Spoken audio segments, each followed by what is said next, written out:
ಹಾರ್ಮುಜ್ ಜಲಸಂಧಿ ಸಮೀಪ ಅಮೆರಿಕ ನಡೆಸಿದ ವೈಮಾನಿಕ ದಾಳಿಗೆ ಇರಾನ್ ತೀವ್ರ ಆಕ್ರೋಶ ವ್ಯಕ್ತಪಡಿಸಿದೆ. 7 ವಾರಗಳಿಂದ ಜಾರಿಯಲ್ಲಿದ್ದ ಕದನ ವಿರಾಮ ಇದರಿಂದಾಗಿ ಮುರಿದು ಬೀಳುವ ಭೀತಿ ಎದುರಾಗಿದೆ.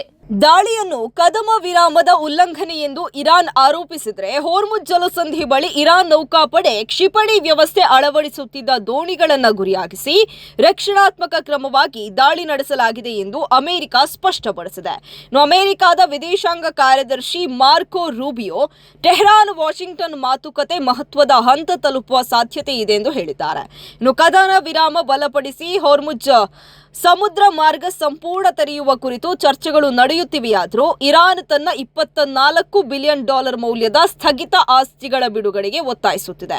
ಇದೇ ವೇಳೆ ಇಸ್ರೇಲ್ ಮತ್ತು ಹಿಜ್ಬುಲ್ಲಾ ನಡುವಿನ ಸಂಘರ್ಷ ಅಂತ್ಯಗೊಳಿಸುವಂತೆ ಇರಾನ್ ಆಗ್ರಹಿಸಿದೆ.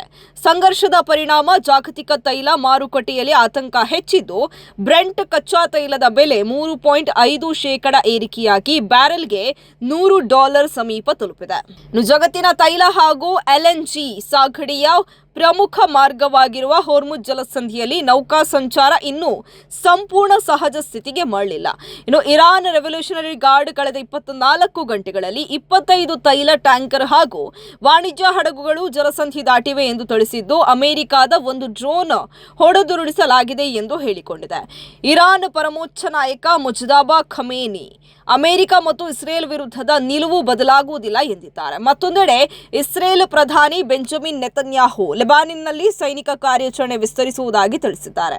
ಅಮೆರಿಕ ಅಧ್ಯಕ್ಷ ಡೊನಾಲ್ಡ್ ಟ್ರಂಪ್ ಇರಾನ್ ಅಣ್ವಸ್ತ್ರ ಅಭಿವೃದ್ಧಿ ತಡೆಯುವುದೇ ಪ್ರಮುಖ ಗುರಿ ಎಂದು ಪುನರುಚ್ಚರಿಸಿದ್ದಾರೆ.